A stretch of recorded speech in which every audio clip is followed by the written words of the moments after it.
29 de setembro de 2016, o Jornal da Câmara está no ar.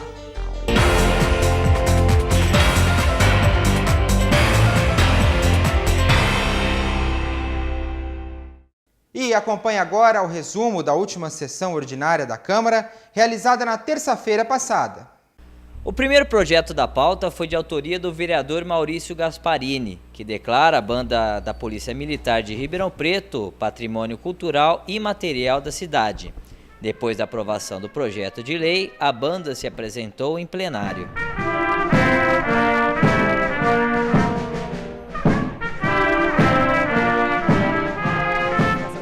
Na sequência, a presidente em exercício, Viviane Alexandre, fez chamada regimental. Como não havia quórum para prosseguir, a sessão foi encerrada. Não há quórum, está encerrada a sessão.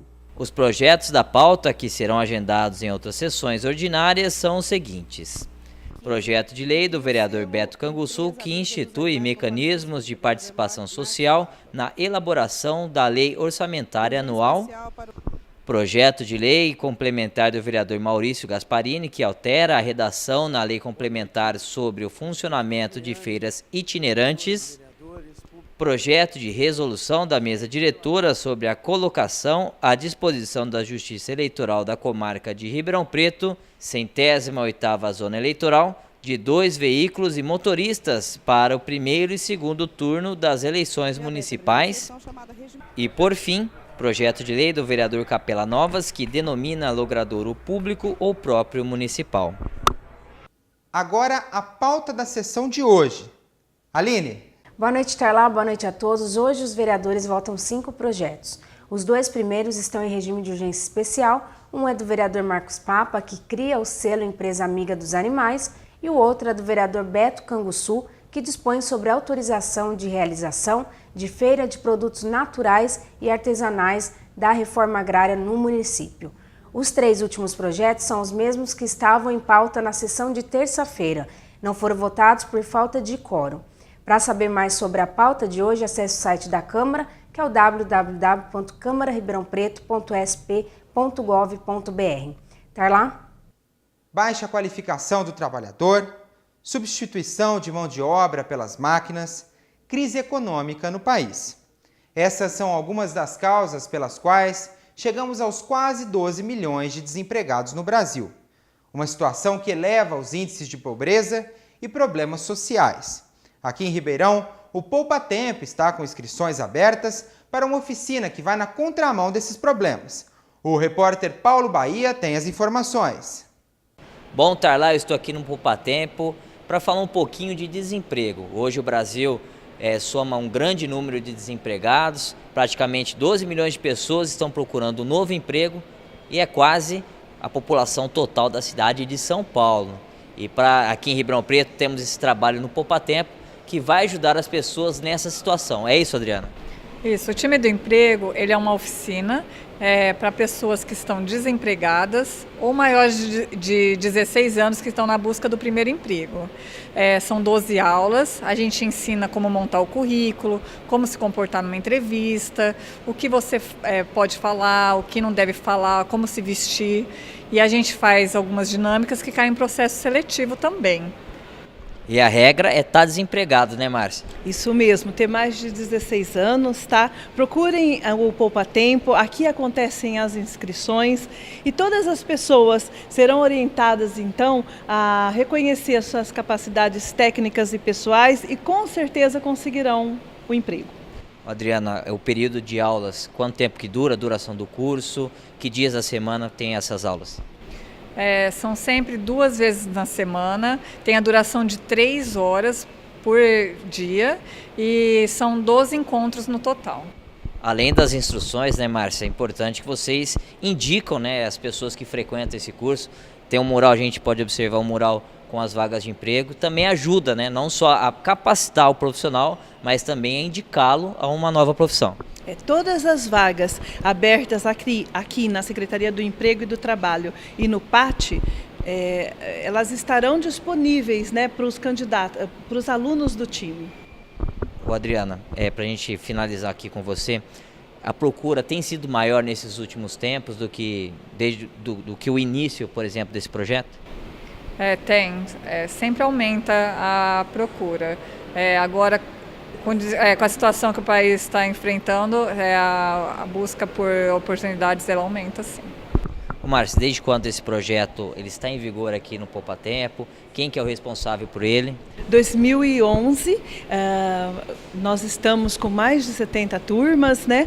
E a Secretaria do Emprego e Relações do Trabalho, a CERT, é que administra o programa Time do Emprego, né? Nós somos funcionárias do Poupa Tempo, somos facilitadoras, então, capacitadas para ministrar o curso, a oficina. E mais informações para aquele que estiver nos assistindo, que está passando por essa dificuldade de arrumar um emprego, além de vir do Poupa Tempo, tem algum telefone para contato? A pessoa pode vir pessoalmente no Poupa Tempo, no setor verde, na Secretaria do Emprego. Ela faz a inscrição pessoalmente também, tá?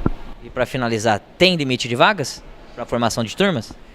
Nós temos 2 turmas, né, previstas para novembro, são 50 vagas disponíveis esse ano. A partir do ano que vem, novas turmas, mas esse ano 50 vagas. Tá certo, eu agradeço as informações. Então, para você que está passando por essa situação e quer se capacitar, quer ser um profissional melhor nesse competitivo mercado de trabalho, é só vir aqui no Poupa Tempo e conhecer mais o trabalho do Time do Emprego. Mudanças de regras para pesquisas com seres humanos.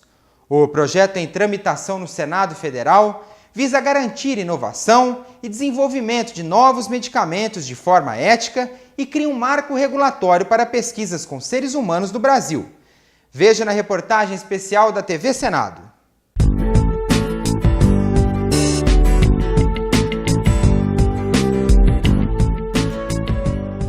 Esse medicamento aqui fica na geladeira. Aí você aplica, né? Faz assim, bate bastante e aí coloca na seringa e toma, aplica na barriga. O ganho do ponto de vista dos pacientes existe, de quem participa nas pesquisas, porque muitas vezes se está trazendo tratamentos novos que de outra maneira eles não teriam acesso aqui.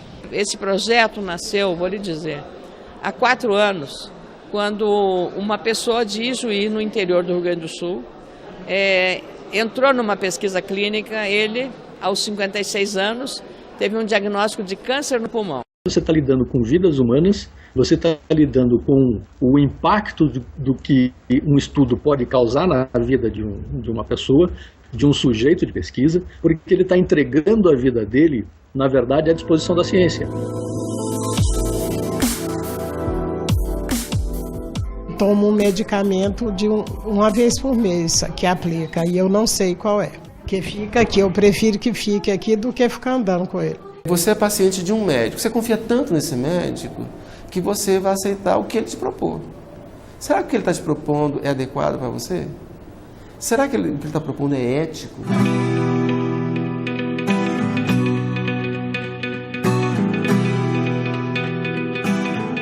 Experiências feitas com prisioneiros de campos de concentração nazistas chocaram o mundo. Eram testes para avaliar a resistência humana a baixas temperaturas, afogamento, altitude e venenos. A necessidade de um sistema de regulação ética surgiu logo depois, no pós-guerra, fruto dos problemas que existiram durante a Segunda Guerra, né?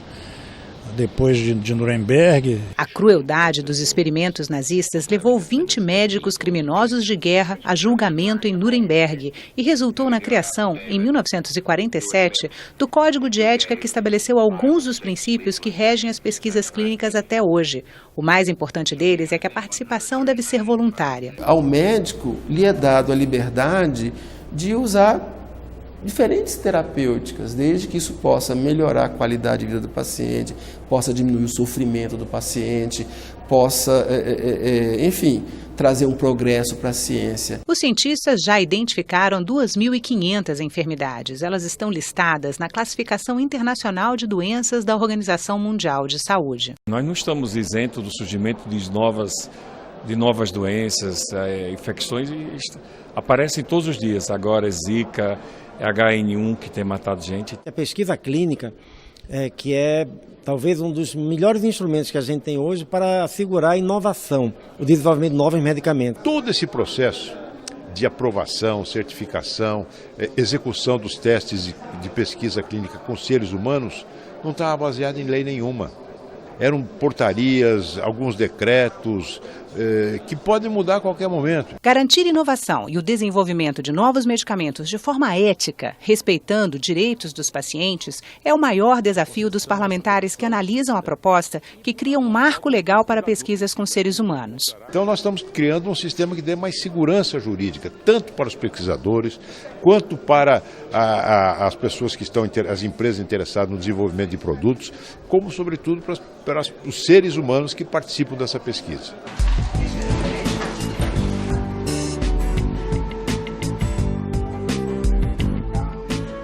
Isauro descobriu que tinha diabetes 16 anos atrás, após sofrer um infarto.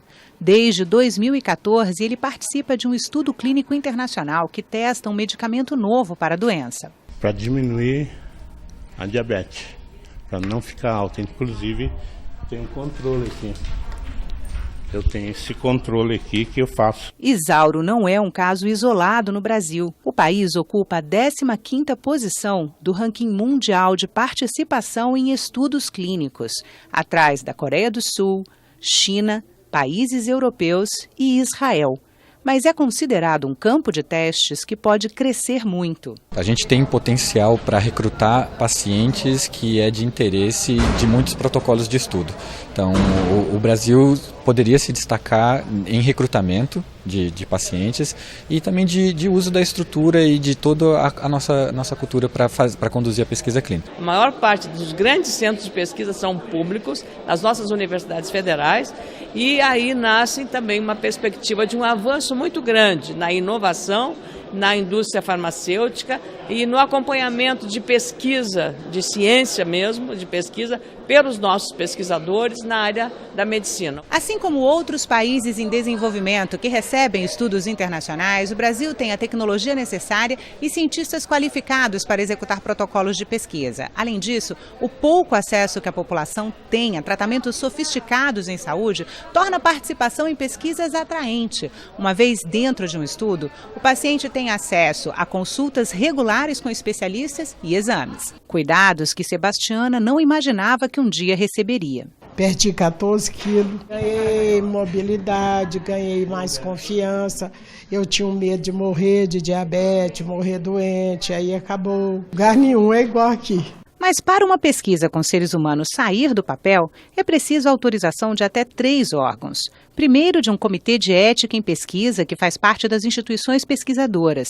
Eles monitoram desde a aplicação de um questionário a testes com novos medicamentos. Existem cerca de 700 comitês no país. Segundo, da Comissão Nacional de Ética em Pesquisa, a CONEP, vinculada ao Conselho Nacional de Saúde. Ela avalia estudos em áreas como genética e reprodução humana, novos equipamentos, procedimentos, pesquisas com populações indígenas e que possuam participação estrangeira. Já os testes clínicos com novas drogas e novos equipamentos precisam de parecer da Anvisa, a Agência Nacional de Vigilância Sanitária. Estrutura criticada pelo endocrinologista João Lindolfo Borges. Ele dirige o Centro de Pesquisas que atende Isauro e Sebastiana. Nós vamos precisar de 3 instâncias, passar pelo CEP, pela CONEP, pela Anvisa. Então, o ideal seria que, como qualquer lugar civilizado do mundo, a gente tenha uma instância somente. E essa instância nos dá o resultado, aprovado ou não aprovado a competência, num período razoável entre 1 a 2 meses. A indústria farmacêutica e entidades de pesquisadores também reclamam da burocracia. Segundo eles, uma pesquisa pode levar até 1 ano para ser aprovada. O Brasil demora tanto tempo para aprovar o estudo que o resto do mundo já aprovou e o Brasil ainda está pensando se vai entrar ou não. Enquanto isso acontece, o mundo anda e o Brasil vai ficando para trás. Já a Comissão Nacional de Ética em Pesquisa, a CONEP, reconhece que a autorização para a realização de estudos demorava, mas diz que agora a média de tempo para aprovação ou rejeição não ultrapassa 45 dias. A CONEP, o foco dela na CONEP, no conjunto do sistema CEP-CONEP, que são mais de 700 comitês de ética espalhados nos hospitais, nas universidades, nas secretarias de saúde, etc., o foco desse sistema é defender os direitos de quem participa nas pesquisas. Os testes pré-clínicos são feitos em animais. Só na fase 1 da pesquisa é que o medicamento será testado pela primeira vez em seres humanos, geralmente um indivíduo saudável. Participam dessa etapa entre 20 e 100 pessoas. Na segunda fase, os experimentos já são em quem tem a doença. Os grupos são maiores, de 100 a 300 pessoas. Na fase 3, o estudo pode ser feito em vários países do mundo, com um número ainda maior de participantes, 5 a 10 mil. Alguns pacientes podem receber a nova droga, outros placebo, uma substância sem efeito para a saúde. Existem pesquisas feitas em todos os continentes simultaneamente, envolvendo até 600 centros de estudo. E depois que o medicamento passou a ser comercializado, vem a fase 4. Caso se descubra que um remédio pode ser danoso ao ser humano, ele pode ser retirado do mercado e até ter seu uso proibido definitivamente. O projeto em análise no Senado tem pontos polêmicos. A maioria dos estudos clínicos feitos no Brasil é da fase 3. Quem participa desses estudos e é beneficiado pela nova droga tem o direito de continuar recebendo o medicamento depois que a pesquisa termina. Uma mudança aprovada na Comissão de Ciência e Tecnologia determina que os laboratórios patrocinadores de pesquisas não precisam mais fornecer ao paciente os medicamentos que passarem a ser comercializados. Quando for colocado no mercado, aí ele pode ser fornecido pelo SUS diretamente, enfim, não é preciso que a empresa continue bancando. Para nós da Interpharma, não faz muito sentido você ter uma pesquisa que durou muitos anos, chegando no final dessa pesquisa, você tem a obrigação de fornecer o medicamento para o resto da vida do paciente. O coordenador da especialização em bioética da Universidade de Brasília é contra. Quando termina a pesquisa e o medicamento foi considerado positivo, ele é útil, o paciente tem o direito de continuar tomando o medicamento por conta do patrocinador. Senão o paciente vira objeto. E o sujeito passa a ser o medicamento. A Comissão Nacional de Ética em Pesquisa também discorda da mudança. O remédio é caro, e muitos são caros, a pessoa não vai poder comprar.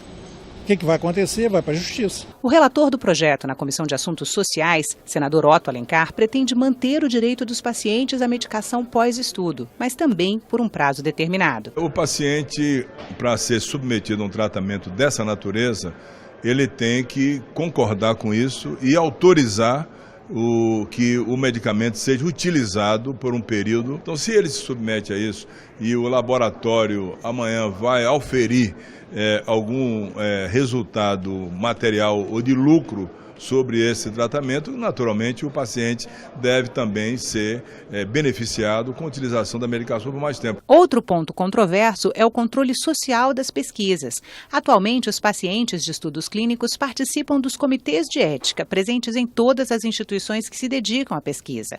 O projeto, no entanto, pode mudar as regras para a participação dos usuários. Ele mantém a participação dos usuários, mas exige que o usuário seja da instituição que o comitê de ética é vinculado, né? Qual é o problema? Os usuários não se organizam, as associações de patologia não se organizam por instituição, se organizam por doença, né? Então, frequentemente, você vai ter uma enorme dificuldade para encontrar alguém que seja daquela instituição. Sem dúvida nenhuma, a importância gigantesca da participação da sociedade, mas não se pode discutir se você pretende ter um sistema célere que possa efetivamente fazer com que o Brasil ande neste segmento, nesse setor, é que não se pense apenas na questão pura e simplesmente do tal de participação da sociedade de uma forma centralizadora e com uma visão mínima. O projeto original previa a extinção da CONEP. Um dos motivos seria a demora na análise dos projetos de pesquisa. Esse ponto também foi alterado na Comissão de Ciência e Tecnologia. A CONEP teria funções diferentes às atuais e seria subordinada à Anvisa. Você diminui uma instância de burocracia que muitas vezes simplesmente carimbava uma coisa que vinha de baixo. Às vezes, como o carimbo às vezes demorava muito, e é bem verdade que a CONEP tem reduzido esse tempo, mas de qualquer maneira é algo inútil. Nós temos trabalhado com prazos muito menores do que eles e geralmente os projetos são aprovados na CONEP bem antes da Anvisa. Se recebermos uma nova atribuição, claro que aí nós vamos precisar de um reforço para poder dar conta dela com a seriedade, com a rapidez que a sociedade precisa. Amanhã o Botafogo entra em campo pela primeira partida das quartas de final da Série C do Campeonato Brasileiro. O adversário, o ABC de Natal. O repórter Paulo Bahia conversou com o técnico do Pantera sobre as expectativas para o jogo. Na sexta-feira, o Botafogo entra em campo às 19 horas para fazer história. Depois de 14 anos, o Botinha pode retornar à Série B do Campeonato Brasileiro. E não é novidade para o meu entrevistado, o técnico Márcio Fernandes, que é especialista em quebrar tabus. Foi ele que, depois de 25 anos, retornou o comercial da Série A2 para a Série A1 do Campeonato Paulista. Desafio é com você mesmo, né, Márcio? Deus tem nos abençoado aí a conseguir algumas metas dentro do futebol, né? E a gente espera que possa ser abençoado mais uma vez aí e conseguir levar o Botafogo à Série B do Campeonato Brasileiro. Qual que é a sua conversa com os jogadores? O que você pretende, o que está esperando para esse jogo de sexta-feira? A expectativa é sempre a melhor possível, né? Mas é um jogo de muita inteligência. A gente sabe que são 180 minutos para que a gente possa resolver a nossa vida de um ano. A gente tem que passar sempre muita confiança, equilíbrio para os nossos jogadores, para que a gente possa apresentar tudo que a gente fez durante o campeonato com tranquilidade para que as coisas aconteçam. Márcio, como você bem disse, ano passado você teve esse acesso com o Vila Nova, então já é um campeonato que você conhece, esse momento também você conhece muito bem. Eu queria que você falasse as semelhanças daquela campanha com o time goiano e com essa agora com o Botafogo. Tem muita semelhança? O que o torcedor do Botafogo pode se apegar em busca desse acesso? Olha, o que mais a gente primou lá dentro do Vila foi que o nosso torcedor apoiasse, que entendesse, né, que realmente levasse a força de uma grande equipe, né? E a força de uma grande equipe é incentivar, é fazer realmente o adversário sentir dentro dos nossos domínios um nervosismo maior do que a nossa equipe, não ao contrário, né? Então isso foi uma coisa que nós conseguimos dentro do Vila e a gente espera que o nosso torcedor possa entender essa situação, porque da mesma forma que o nosso torcedor quer muito, eu acho que ninguém quer mais do que a gente, né? Os nossos jogadores, a nossa comissão, a nossa diretoria conseguir esse intuito, mas para isso precisamos passar por uma grande equipe que é o ABC. Nós temos que entender também que ninguém chegou a esse momento por acaso, todos fizeram o seu melhor e vai ter muita dificuldade. Em cima dessas dificuldades é que a gente peça que o nosso torcedor possa nos ajudar para que as dificuldades fiquem bem amenas. Ô Márcio, você como é um técnico estudioso, o que pode falar desse adversário, o ABC, que é um time que tradicionalmente disputa a Série B do Campeonato Brasileiro? É uma equipe muito forte, já começa pelo seu comandante, que também é uma pessoa vitoriosa, que é o Geninho, né? Conheço muito bem o Geninho lá da cidade de Santos e aqui de Ribeirão mesmo. Tem alguns jogadores que passaram comigo no título do ano passado, que hoje jogam pelo ABC, outros que jogaram comigo no Santos, caso do Lúcio Flávio, que é um jogador muito experiente. Então isso tudo vai fazer com que o jogo tenha muita dificuldade e em cima disso a gente tem que estar equilibrado, porque nós já falamos anteriormente, são momentos que os detalhes vão decidir essas partidas. Bom, a gente sabe que você gosta de fazer um segredo com relação à escalação, mas conta com todo mundo para esse jogo? Não, está todo mundo à disposição e a gente espera que Deus possa nos iluminar e dar sabedoria para que a gente possa escolher os melhores para iniciar essa partida. Um dos últimos reforços que chamaram a atenção de toda a imprensa foi o Gulli do Prado. Acha que ele pode ajudar e participar desse duelo de 180 minutos? O Gulli é um jogador que vinha jogando, né? Está em totais condições físicas e a gente espera que logo ele tenha condição de jogo, sim, porque claro que a gente espera algumas coisas, dentro dos treinamentos vamos resolver, mas é um jogador que está apto a entrar e se a gente achar que realmente ele é o jogador indicado, ele vai entrar. Márcio, 25 mil ingressos vendidos, qual que é a mensagem que você deixa para o torcedor para empurrar, ser o algo a mais desse time em busca dessa decisão? Olha, eu acho que não tem mais nada que falar para o torcedor, que ele seja o nosso 12º jogador, né, que possa realmente trazer essa força, essa garra que a gente está precisando para que a gente possa conseguir o nosso objetivo. Tá certo, então aí a palavra do técnico Márcio Fernandes, lembrando que o Botafogo entra em campo para os primeiros 90 minutos dessa decisão contra o ABC, sexta-feira, 19 horas, com esse Santão cheio, 25 mil ingressos já vendidos. E o Jornal da Câmara fica por aqui. Uma boa noite para você. Tchau, tchau.